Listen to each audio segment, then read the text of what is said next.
Hi, I'm Deb Crow, and welcome to Season 2 of the Heart-Centered Leadership Podcast. This is a podcast where we connect, learn, and laugh together with strong leaders from all over the globe. Here, you will learn from peers you haven't even met yet. You will gain new tools to add to your leadership toolbox. Because whether you're a C-suite executive or a first-time entrepreneur, we all contend with challenges, and there's always room for improvement if we choose to seek it. So please pull up a chair and listen in. This is the Heart-Centered Leadership Podcast. Welcome back to Imperfect, the Heart-Centered Leadership Podcast. And I have found a fellow Irish descent on the show today. His name is Irvine Nugent. He is not related to Ted. We want to put that out there right now so we don't get all these inquiries after the show. Irvine believes that leadership development is a journey from the inside out, and I'm very excited to explore that with him. He believes that if our emotional intelligence is lacking, then any new business skill we attempt to implement will be adversely impacted. He has spent most of his career helping leaders harness the power of their emotions so they can have deeper connections, make better decisions, and increase their influence. So, Irvine, welcome to the show. Deb, thank you so much for the invitation. I'm excited to be here. Oh, you are a kindred spirit. Your languaging and just your outlook on leadership just falls so beautifully in line with the show and my heart-centered leadership model that I utilize on top of my coaching curriculum.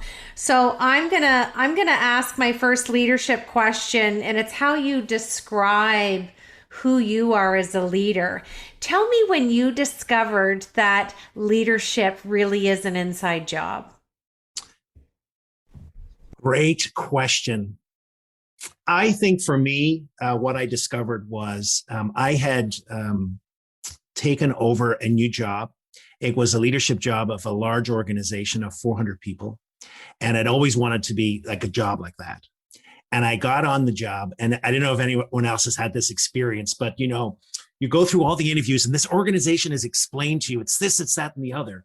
And then you go in and you think, is this the same organization? And like all these problems started to come out of the carpet that then been swept under. And I made some real rookie mistakes. The first mistake I made was that I initiated change too quick. I didn't listen. And all of a sudden the board of directors, who were like all for hiring me, now were like, had a target and it was right, for me.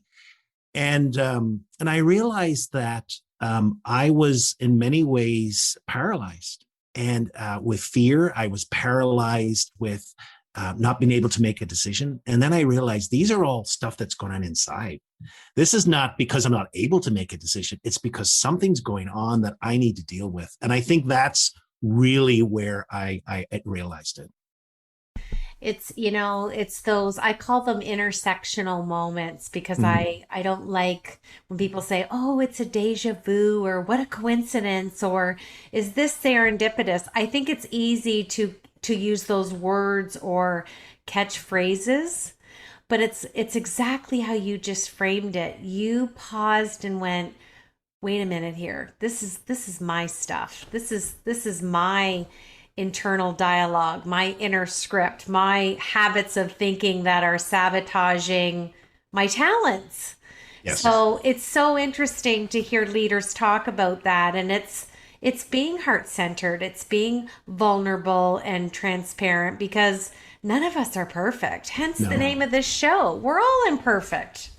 Absolutely. And of course, there's this huge expectation, this internal expectation, which then we perceive as like externally as well, all this weight on the world. And, I always say about leadership is an act of bravery in today's world. Because there's a lot of eyes on you, and to be vulnerable with all those eyes on you is not an easy task, but essential. Absolutely. And each decade, I think it brings another depth of awareness, and it gives people the ability to put us under the microscope more. But when you're seated in your own self-awareness and self-worth, it almost becomes reflective, those comments, because you can always come back to your whole self. It's almost like mastering the art of emotional agility, like you talk about. i Yeah. think i think the umbrella of emotional intelligence is a big one, and there's Hmm. many little legs underneath that umbrella Hmm. that we have to work on daily. Yeah. So, my second question is the one that I decided to keep as permanent residents on the show. What imperfections do you bring to your heart centered leadership? So going back to that first example, I think one of the lessons that came out of that, and as I've continued to get older, I've realized is that I have a need for security. And that security at times gets in the way of me being a better leader. And I know where it comes from. I grew up in the Troubles in Northern Ireland. I grew up in a society that had fallen apart, that I grew up in the midst of violence. And so it's only natural that I have this desire to be secure and safe. But it has prevented me taking some risk in my life or living bigger than really I should have, you know? And so I've learned now what that feels like. I've learned when it shows. And, you know, rather than what I've learned about it, rather than create it as an enemy, I've created it as a friend. This is there's good in this. The reason why I want to be safe has a good reason, but at this time in my life, maybe I just say, okay, you know, it's going to be okay, and I just need to push a little harder. So that what I say is my imperfection that's constantly there with me. Well, and I think that's a good imperfection to have, because I Mm. think when we become settled, it encourages us to be complacent. Yeah. And if we just bump along day by day, same old, where's the growth? Yeah. Where's the passion and the drive and the action and the intention to do so?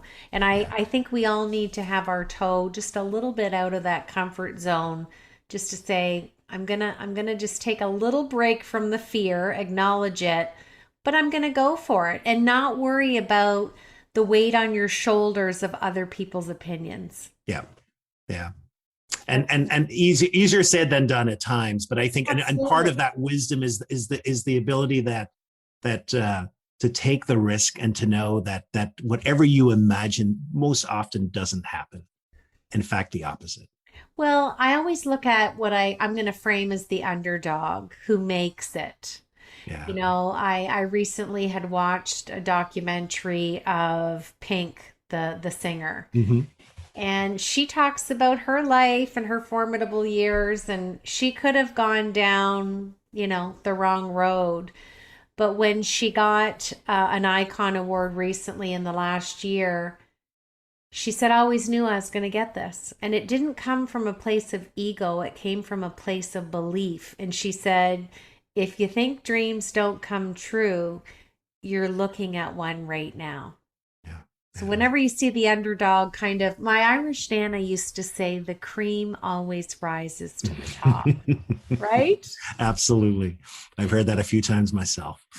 Now, share with me your perceptions or interpretation. How do you feel, or how have you helped to remove the armor that sits on a lot of leaders' chests? That, let's call it the wall of resistance, because business acumen is taught academically that you have to have everything wrapped up and it has to be solid and professional. How do you weave heart centered leadership into business acumen? And what's been your kind of observation or experience with leaders in this regard? So first of all, there's an approach I like to take, which is I worked a lot with the scientific community, and so part of that is don't bring emotion into this. Leave emotions at the door. We are logical. We are factual. This is the way we deal with this. And I always come back with science, and I said, you know what? I hear you, but that's not how we were created as human beings, and emotions are there because they are integral to our welfare and they're integral to relationships.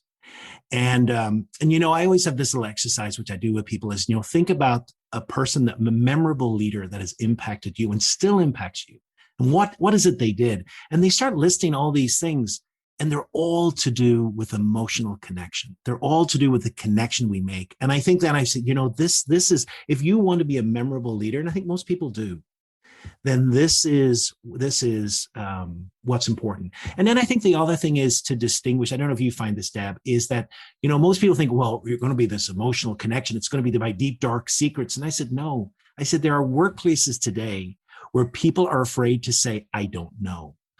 Help me. These single things, and if you can create as a leader a space which can begin to tear down this, and people see that I'm in relationship with other people who are not out to stab me in the back, and together we can do something greater, then I think you're on the path, I think, to creating a workplace that we want to belong in. Well, and it's interesting that you say that, because I look at the unprecedented times we've navigated since last March, and psychological safety has become a larger proponent than ever.